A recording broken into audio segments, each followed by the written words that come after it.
je voudrais que nous allions droit au but. Nous n'allons pas faire dans la fine bouche. Il y a un grand débat qui est né au Cameroun depuis quelques mois au sujet du professeur Maurice Kamto, qui est le président du mouvement pour la renaissance du Cameroun, le MRC, sachant que le MRC pour l'heure n'a pas de représentant, donc n'a pas d'élu, pour parler de manière un peu plus simple. Alors, lorsqu'on interroge la loi électorale, on vous fait carrément comprendre que non, le MRC ne peut pas véritablement présenter un candidat. Et maintenant, nous avons eu certains élus qui sont partis d'autres formations politiques, ont intégré le MRC. Il y a ce grand débat qui fait comprendre qu'à partir de là, le MRC peut déjà présenter un candidat à la présidentielle. Et le débat fait grand bruit. Et voilà pourquoi, ce matin, nous nous posons sur cette vu sous cet angle-là, que dit la loi.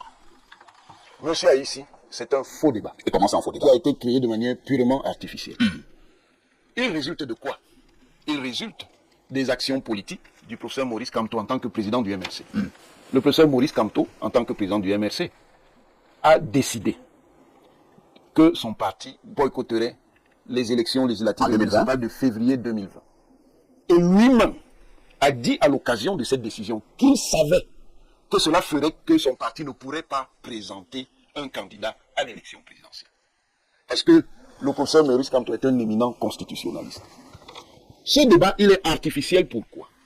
Il est artificiel parce qu'on essaie de créer un conflit entre l'article 15, alinéa 3 de la Constitution sur la nullité du mandat impératif et l'article 121 du Code électoral qui concerne les conditions d'éligibilité à l'élection présidentielle. En faisant croire, ce qui est faux, que l'article 121 du Code électoral viole la Constitution. Ce n'est pas vrai. Pourquoi? Ce n'est pas vrai parce que dans la Constitution de la République du Cameroun, il y a un article qui s'applique de manière spécifique à l'élection présidentielle. C'est l'article 6, alinéa 6, qui dit ceci. Le régime de l'élection présidentielle est fixé par la loi. Ça veut dire que cet article fait ce qu'on appelle une habilitation législative. Et c'est de là que procède la légitimité du code électoral, qui est la loi en matière électorale. Et cette disposition de l'article 6, alinéa 6, vous en conviendrez, est plus précise sur l'organisation de l'élection présidentielle que l'article 15, alinéa 3 qu'on veut évoquer, qui lui concerne le mandat représentatif. Mais quand on dit que le mandat impératif est nul, c'est seulement pour protéger le député élu de la nation dans l'exercice de son mandat. Ça n'a rien à voir avec l'organisation de l'élection. Il y a en droit un principe. L'ex spécialiste, non dérogat legi generali, qu'on appelle également generalia specialibus non derogam. Ça veut dire que quand il y a deux lois qui sont censées être en conflit, la loi qui s'applique, c'est la loi qui est spécifique.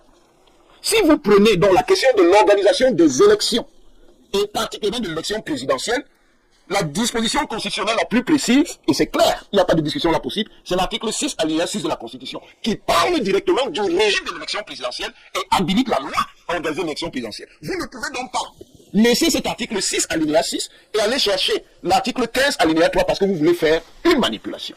Ensuite, la loi, quand la loi est claire, on ne l'interprète pas, on l'applique. L'article 121 est clair. Si vous n'avez pas de représentant, au moins un, dans un conseil municipal, ou alors dans un conseil régional, ou à l'Assemblée nationale, ou au Sénat en tant que parti, vous ne pouvez pas investir un candidat. Voilà pourquoi les manipulateurs essayent de gloser sur la représentation, en faisant croire que quand on dit représentation, ça ne veut pas dire que celui qui est bénéficiaire du mandat est au préalable passé par l'élection. Monsieur Haïssi, soyons sérieux. Dans un code électoral, de quel type de représentation peut-on parler? Ce n'est pas la représentation commerciale, ce n'est pas la représentation judiciaire, ce n'est pas la représentation diplomatique, c'est la représentation politique. Et le mécanisme principal, sauf exception, de la représentation politique qui est ainsi exprimée, c'est le mécanisme électif. La seule exception, ce sont les sénateurs nommés. Donc quelqu'un ne peut pas aller acheter des gens qui viennent d'un parti où ils ont acquis leur mandat, pour venir dire maintenant que comme il a acheté, ou alors comme ces gens sont quittés du premier parti, en l'occurrence, le Social Democratic Front, pour aller au MRC, ça veut dire désormais que le MRC est représenté. Ça n'a pas de sens. Le mandat intangible, ça veut dire que le mandat qui a été acquis par un député, qui a été élu en tant que député du Social Democratic Front, ne peut pas bénéficier à une autre formation politique. Même si le député démissionne du Social Democratic Front, on ne doit pas le considérer au sein de l'Assemblée nationale comme un député du MRC. C'est une perversion, une corruption, une prostitution de la loi. Et c'est ce que les gens veulent faire. Le mandat représentatif, parce que là, ils violent même le mandat représentatif, contrairement à ce qu'ils disent, n'est pas transmissible. Le mandat n'est pas transférable. Parce que ce qu'on veut faire là, c'est du trafic des mandats. C'est à la fois illégal et illégitime. Merci, professeur Wenanguinis. Permettez-moi l'occasion oui. très rapidement. Oui, dans votre Ceux qui disent le contraire, je vois des collègues, oui. le professeur Maurice Timchouin, le professeur Jean Cavin Abba Oyono. Je les invite à un débat public direct sur la question.